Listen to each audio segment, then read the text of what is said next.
علیکم ورحمۃ اللہ وبرکاتہ۔ بسم اللہ الرحمن الرحیم۔ اللہم صلی علی محمد عبدک ورسولک وصلی علی المؤمنین والمؤمنات والمسلمین والمسلمات۔ کلمہ پڑھنے والے کے حق میں عرش مغفرت کا سوال کرتا ہے۔ سرکار مدینہ صلی اللہ علیہ وسلم کا فرمان عالی شان ہے کہ جب کوئی اللہ عز و جل کا بندہ لا الہ الا اللہ کہتا ہے تو اللہ کا عرش ہلنے لگتا ہے۔ حکم ہوتا ہے عرش ساکن ہو جا۔ وہ کہتا ہے اللہ اس کلمے پڑھنے والے کو بخش دے تاکہ مجھے سکون حاصل ہو۔ ارشاد ہوا میں نے بخش دیا۔ ہر نماز کے بعد صرف 20 سیکنڈ میں 20,000 نیکیاں کمائیے۔ حضور تاجدار مدینہ صلی اللہ علیہ وسلم کا فرمان عالی شان ہے۔ ہر نماز کے بعد 10 مرتبہ لا الہ الا اللہ کہنے کو 20,000 نیکیاں ملتی ہے، اور 100 مرتبہ کہنے والے اور جنت کے درمیان تو موت کے سوا اور کوئی رکاوٹ ہی نہیں ہوتی، یعنی مرتے ہی جنت میں داخل ہوں گا۔ پیارے اسلامی بھائیوں اور بہنوں، جب کبھی کئی بار لا الہ الا اللہ کا ورد کرے، چند بار محمد الرسول اللہ صلی اللہ علیہ وسلم پڑھنا نہ بھولے۔ قاعدے میں کلمہ پڑھتے وقت انگلی اٹھانا سنت ہے۔ پیارے اسلامی بھائیوں اور بہنوں، دوران نماز قاعدے میں جب کلمہ شہادت پڑھے اس وقت انگلی اٹھانا سنت ہے، لہٰذا نماز کے دوران اتحیات میں جب اشہد ان کہتے ہیں تو لا پر پہنچے تو لا کہنے سے پہلے ہی 6 انگلیاں اور اس کے برابر والی انگلی ہتھیلی سے ملا دے، بیچ والے اور انگوٹھے کا حلقہ بنا لے، اور اب شہادت کی انگلی سیدھی کھڑی کر دے، مڑی ہوئی نہ ہو۔ لا الہ کہنے تک انگلی کھڑی رہے اور الا شروع کرتے ہی تمام انگلیاں کھول دے اور فوراً سیدھی کر لے۔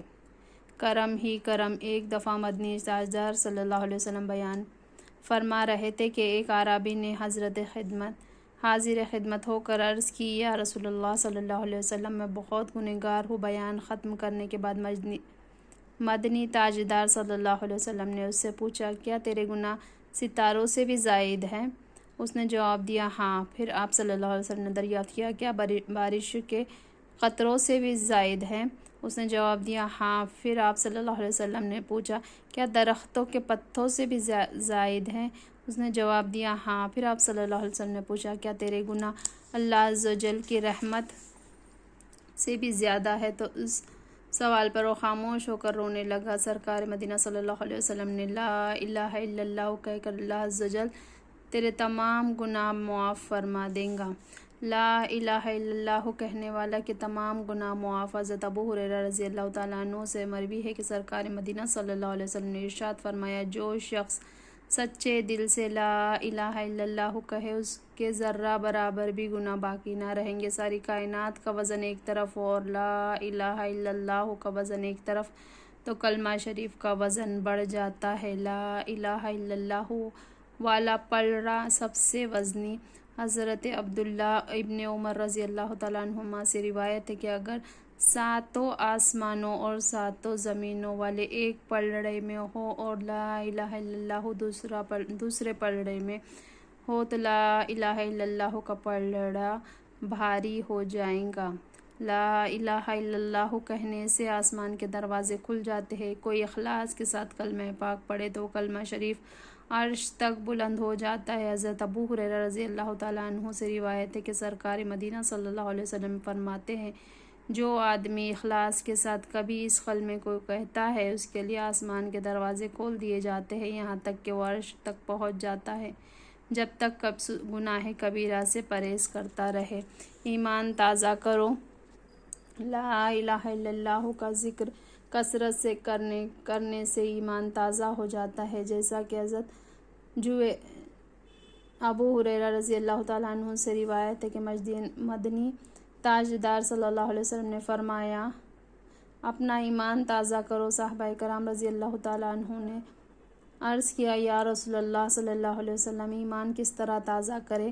آپ صلی اللہ علیہ وسلم نے فرمایا، لا الہ الا اللہ کثرت سے کہا کرو۔ لا الہ الا اللہ اور اللہ اکبر کہے اور ڈھیروں ثواب حاصل کیجیے، ثواب ہی ثواب۔ حضرت معاذ رضی اللہ تعالیٰ عنہ سے روایت ہے کہ سرکار مدینہ صلی اللہ علیہ وسلم کا فرمان عالی شان ہے کہ لا الہ الا اللہ اور اللہ اکبر 2 کلمے ہیں جن میں سے ایک یعنی لا الہ الا اللہ ہو تو عرش سے ادھر انتہا نہیں، اور دوسرا یعنی اللہ اکبر آسمان و زمین کو بھر دیتا ہے۔ کلمہ شہادت پڑھنے والا جہنم سے آزاد کر دیا جاتا ہے۔ چنانچہ جہنم سے آزادی عبادہ بن صامت رضی اللہ تعالیٰ عنہ سے روایت ہے کہ سرکار مدینہ صلی اللہ علیہ وسلم کا ارشاد فرمایا، جو شخص اخلاص کے ساتھ اس کلمہ شہادت کی گواہی دے گا، اللہ عز و جل اسے دوزخ پر حرام کر دے گا۔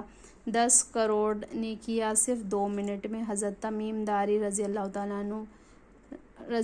عنہ سے روایت ہے کہ سرکار مدینہ صلی اللہ علیہ وسلم کا فرمان عالی شان ہے، جو شخص یہ کلمات 10 مرتبہ کہے، اشہد ان لا الہ الا اللہ وحدہ لا شریک لہ الہا واحدا احدا صمدا لم یتخذ صاحبۃ ولا ولدا ولم یکن لہ کفوا احد۔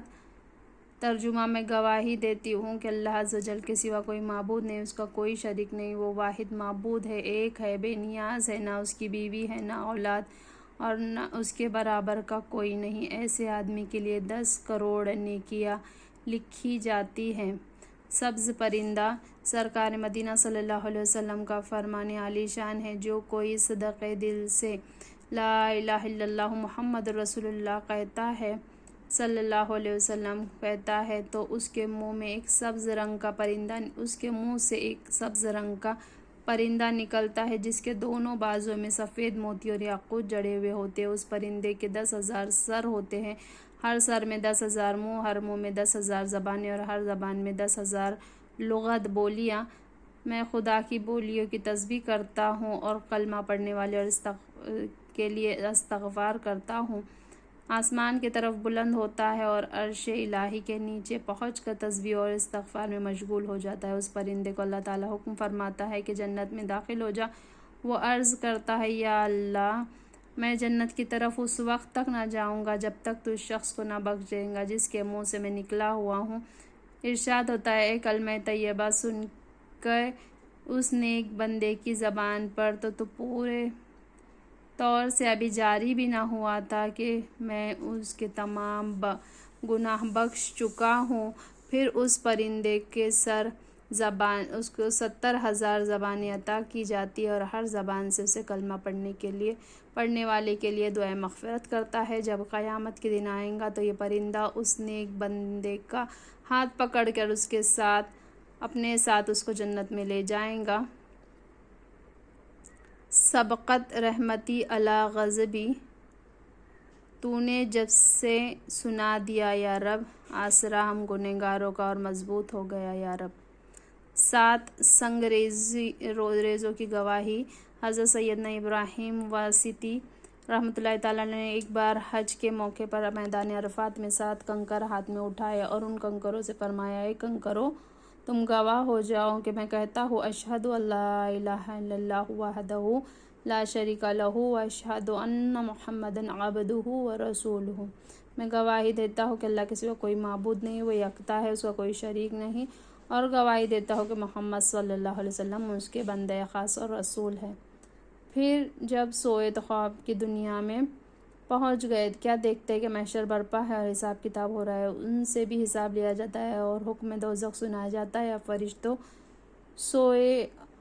سوئے جہنم لے جا رہے ہیں۔ جب ہم جہنم کے دروازے تک پہنچتے ہیں تو ان 7 کنکریوں میں کا ایک کنکر دروازے پر آ کر روک بن جاتا ہے، پھر دوسرے دروازے پر دوسرا کنکر، اسی طرح دروازے کے آگے آ گیا، یوں ہی جہنم کے 7 دروازے پر ہوا۔ پھر ملائکہ عرش معلیٰ کے پاس لے کر حاضر ہوئے۔ اللہ عز و جل نے ارشاد فرمایا، ابراہیم علیہ السلام، تو نے کنکریوں کو اپنے ایمان پر گواہ رکھا تو ان بے جان پتھروں نے تیرا حق ضائع نہ کیا، میں تیری گواہی کا حق کیسے ضائع کر سکتا ہوں۔ پھر اللہ تبارک و تعالیٰ نے فرمان جاری کیا کہ اسے جنت کی طرف لے جاؤ۔ چنانچہ جب جنت کی طرف لے گئے تو جنت کا دروازہ بند پایا، کلمہ پاک کی گواہی آئی اور آپ رحمۃ اللہ تعالیٰ علیہ جنت میں داخل ہو گئے۔ پیارے اسلامی بھائیوں اور بہنوں، ہمیں جب بھی موقع ملے درختوں، پہاڑوں، دریاؤں، نہروں، بارش کے قطروں وغیرہ وغیرہ کو اپنے ایمان کا گواہ بناتے رہنا چاہیے۔ الحمدللہ سگے مدینہ نے مدینے کے مقدس درخت و بالخصوص جنتی پہاڑ ہے کہ جو سرکار مدینہ صلی اللہ علیہ وسلم کا واقعی عاشق ہے، اور یہ حدیثوں سے ثابت ہے کہ یعنی جبل احد کو بھی اپنی توبہ اور ایمان پر گواہ کرنے کی سعادت حاصل کی ہے۔ تجھ سا سیاہ کار کون، اس سا شفیع ہے کہاں، پھر وہ تجھی کو بھول جائے دل یہ تیرا گمان ہے۔ یہ عظیم الشان کلمے کو پڑھو تو 10 گنا ثواب اور جس کی برکت سے مخلوق کو روزی عطا کی جاتی ہے۔ ایک بار پڑھو 10 گنا ثواب کماؤ۔ حضرت عبداللہ ابن عمر رضی اللہ تعالیٰ عنہ سے روایت ہے کہ سرکار مدینہ صلی اللہ علیہ وسلم نے ارشاد فرمایا، جو شخص سبحان اللہ و بحمدہ ایک بار کہتا ہے اس کے لیے 10 بار لکھا جاتا ہے، اور جو 10 بار کہتا ہے اس کے لیے 100 بار لکھا جاتا ہے، جو 100 بار کہتا ہے اس کے لیے 1000 بار لکھا جاتا ہے، اور جو کوئی اس سے زیادہ کہیں گا اللہ عز و جل اس سے زیادہ ثواب دیں گا۔ حضرت جابر رضی اللہ تعالیٰ عنہ سے روایت ہے کہ یہی وہ کلمہ ہے یعنی سبحان اللہ و بحمدہ جس کا حکم حضرت نوح علیہ السلام نے اپنے بیٹے کو دیا تھا، کیونکہ یہ تمام مخلوق کی دعا اور تسبیح ہے۔ اسی کی برکت سے مخلوق کو روزی ملتی ہے۔ راہ خدا میں مال خرچ کرنے میں بخل کرنے والے اور دشمنوں کے مقابلے میں جہاد سے بزدلی کا مظاہرہ کرنے والے کے لیے خوشخبری سونے کا پہاڑ خیرات کرنے سے زیادہ ثواب۔ سرکار مدینہ صلی اللہ علیہ وسلم کا فرمان عالی شان ہے، جو شخص بیماری وغیرہ کی بنا پر بے چینی سے رات گزارے اور یہ مال خرچ کرنے میں بخل کرے یا دشمن سے لڑنے میں بزدلی کرے تو اس کو چاہیے کہ ان کلمات یعنی سبحان اللہ و بحمدہ کو بکثرت پڑھے، کیونکہ یہ کلمہ اللہ عز و جل کو اس سونے کے پہاڑ سے زیادہ پسند ہے جو اس کی راہ میں خرچ کیا جائے۔ چلیے سرکار صلی اللہ علیہ وسلم کی جنت میں سرکار صلی اللہ علیہ وسلم کے کرم سے درخت لگوائیے۔ جب درخت لگوائیں گے تو انشاءاللہ ان درختوں سے نفع اٹھانے والے جنت میں بھی جائیں گے۔ سبحان اللہ و بحمدہ، سبحانک اللہم و بحمدک، اشہد ان لا الہ الا انت، نستغفرک و نتوب الیک۔ سبحان ربک رب العزۃ عما یصفون وسلام علی المرسلین والحمد للہ رب العالمین برحمتک یا ارحم الراحمین۔ جزاک اللہ خیرا کثیرا، آمین۔